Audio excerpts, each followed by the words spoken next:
Conference committee battle, round one. Well, we're gonna, first of all, I have a friend here, Aryav Biela is a student that's following me around today, and he's actually Chris Croft's constituent, but he's sitting over here, and he's trying to learn how things work in the State House, and I thought today would be a good day to come try to figure all that out, so. So, welcome.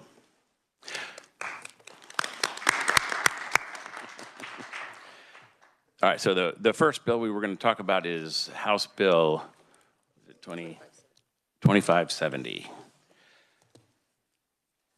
And which one is that, Charles? Chairman, that is the unemployment insurance bill that made a significant number of changes. It was a highly negotiated bill. All the changes were negotiated by the parties. Would you like me to go through it?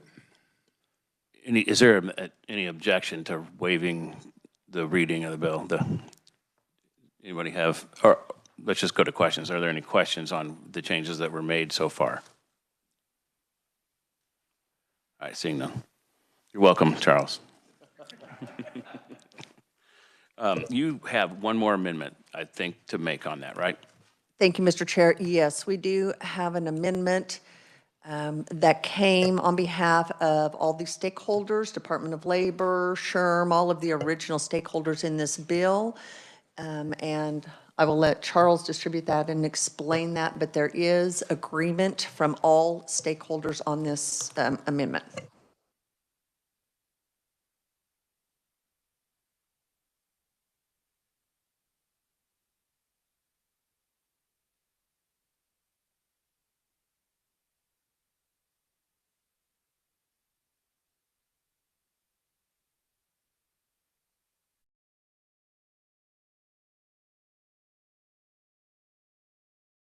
Charles, you want to walk through the changes? Okay. Thank you, Chairman.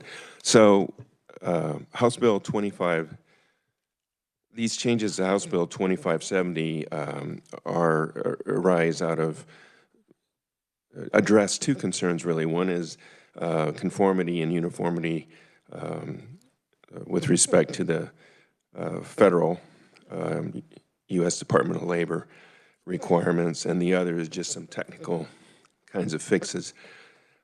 So the first part of the bill is just changes to the title. That's all technical, so we can skip that. If you turn to page 64, you'll see there's just a change to a reference that actually isn't, the reference isn't incorrect, it's just made for consistency. If you turn to page 67, you'll see a correction to one of the percentages there.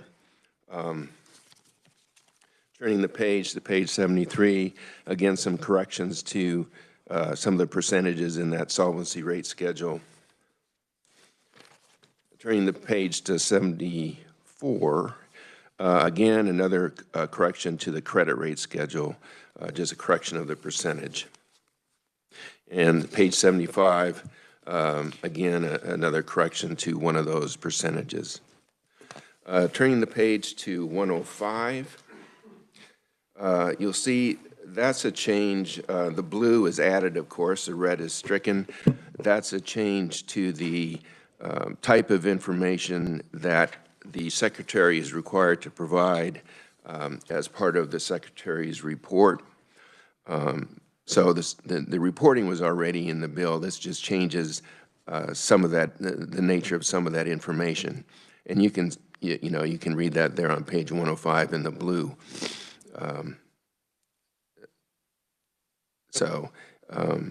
It requires both reports on work share requested and approved by the employer, and in addition also temporary unemployment weeks requested by a claimant independently from any request for temporary unemployment by the employer, and again the number of weeks that were granted, that were claimed independently from any request for temporary unemployment by the employer. And as the committee will recall, one of the provisions of this bill is that upon request of an employer, there is a provision for additional weeks of temporary unemployment for certain employers engaged in certain industries. On page 106, that's just clarifying changes there, just to make it more clear, the language does not substantively change anything. And that is what this amendment does.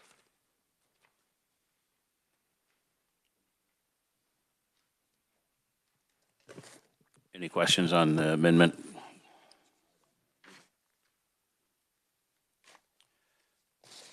On page 105, the changes made there, is that kind of an attempt to more or less help employers manage their claims? Is that what the purpose of that would be? Putting that into the report? So I think yeah, so that was an agreed change between the parties, and I think it's just something that perhaps was, that distinction between the weeks claimed by independently by claimants and the weeks pursuant to that new provision for additional unemployment that can be requested by employers. Just differentiating that information and I guess providing more information on that, the whole issue of temporary unemployment.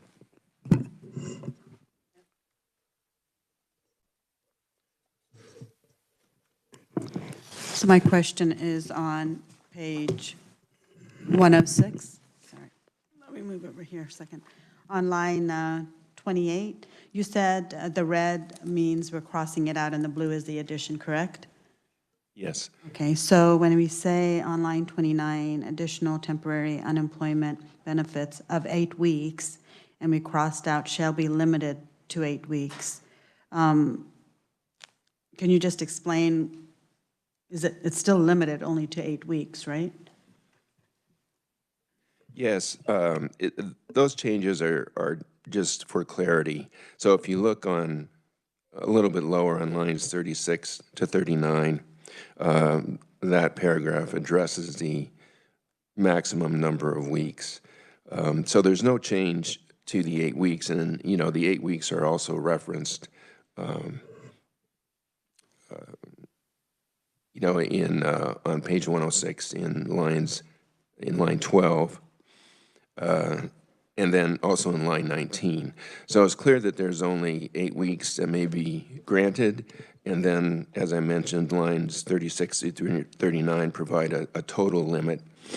And, so the changes there on lines 28 to 30 don't alter that. Okay, I think I understand a little bit better once I read the whole thing. The total amount of additional temporary unemployment benefits for 8 weeks shall be limited. Okay, thank you. Any further questions on the amendment?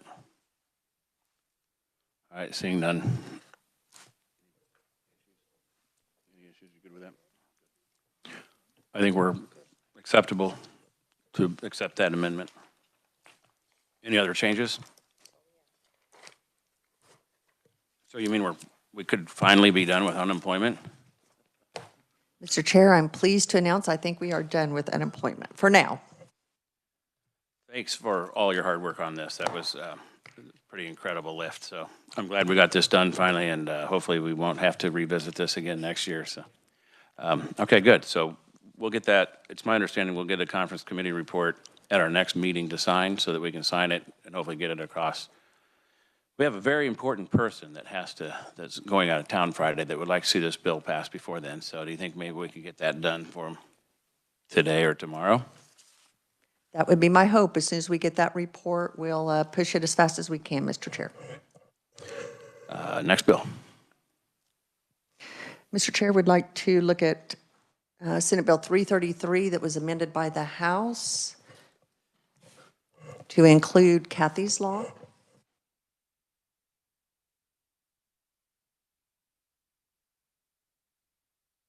If I may, Mr. Chair. Go ahead. So this is the state use bill that was pretty non-controversial. With the amendment of Kathy's law, we just wanted to take a look at it, and upon further review, at this time, I don't know that we have any concerns with that. I will look to the remainder of my, we just wanted to take a look at that, and so we have, and we're comfortable with that, and we will accept 333. Okay, so you're going to concur on that? All right. Well, for the record, it was a pretty neat deal. Kathy was actually here on the floor when we passed the bill, and so she was real emotional, and she's been she's been an advocate for over 20 years for people with disability, and it was really neat to see. So I appreciate that you guys took a second look at that. Thank you very much. And Mr. Chair, just to be clear, it wasn't any concern. We just did not have a chance to thoroughly vet it. We just wanted to take a look, and we are appreciative of your efforts on that. Thank you.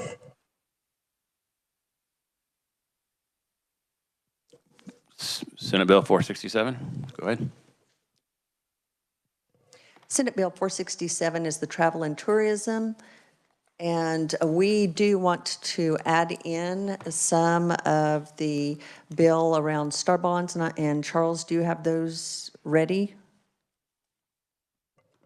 I apologize, Chairman, I do not at this point. Okay, and If you want me to, I can go through the bill and explain what you, if that's acceptable to the House, we could at least get the conversation going, and then at our next meeting, get the verbiage in writing. Is that acceptable, at least to get the discussion going? Charles, if you could just walk through those, I'd appreciate it. Thank you.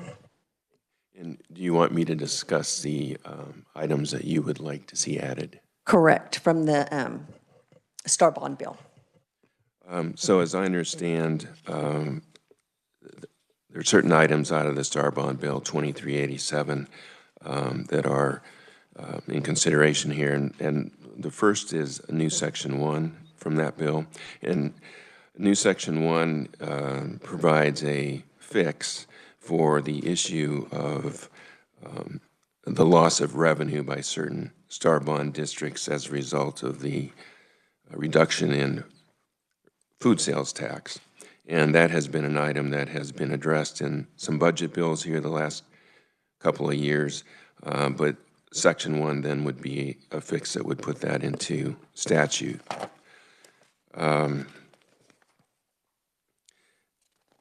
There is also provision on page 5 of the bill referencing the costs that are eligible under the Star Bonds Act for historic theaters. And this has been an issue that has not new, I think, to the legislature. It has never been gone through, but this would change, as the committee is aware, Star Bond projects do not permit vertical construction or personal property as costs, as project costs. And this provision on page 5 of 2387 would provide that eligible costs for a historic theater would include costs incurred in connection with the construction or renovation of a historic theater and for any personal property as defined in KSA 79-102 and amendments thereto. So there would be changes that would allow those costs in a project with respect to a historic theater.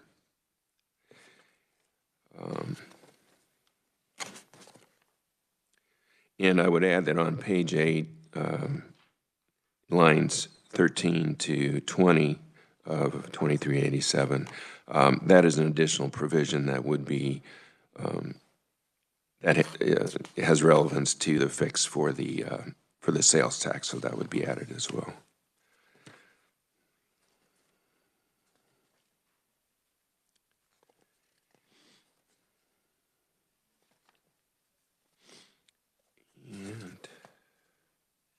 And then one other item, and that is under current law, there's a provision for rural development projects. They can use pay-as-you-go financing, and so the other piece, the third piece for this would be increasing the limit financing for those rural development projects from 10 million to 25 million. And I believe that's it. Correct. Those are the 3 additions we would like to make. So any questions about those at this time? And we will get the language before us at our next meeting.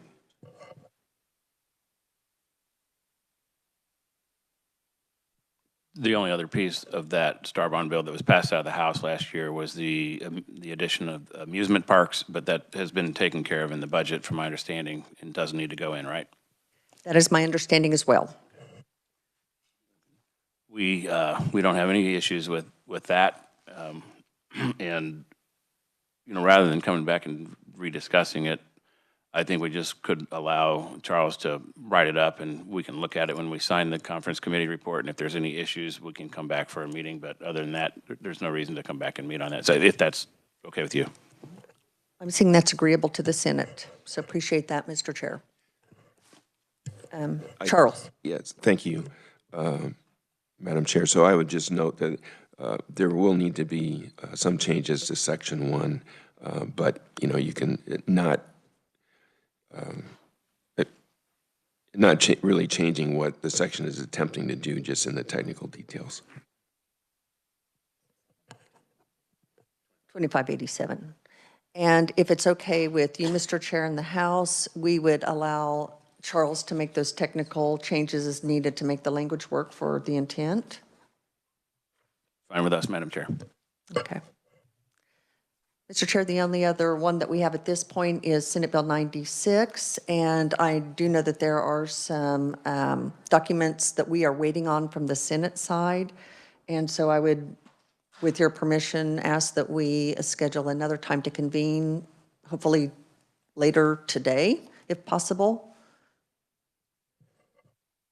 Okay, so on our side, we have another meeting scheduled at 2:30, right after the second recess of the second House at 2:30-ish, and we can meet any other time. Well, we're expected on the floor at 2 and 4 today. I know we're expected back on the Senate floor at 2. I do have a 5:30. Let's hope that we are not looking at anything beyond then. Other than that, Mr. Chair, we will await when you are done with after you recess, we will be on standby and hopefully get it in between then and 5:30 if that's acceptable. I think that works for us, and would you want to do it back in this room, or do we need to reschedule a room? Looking at Connie.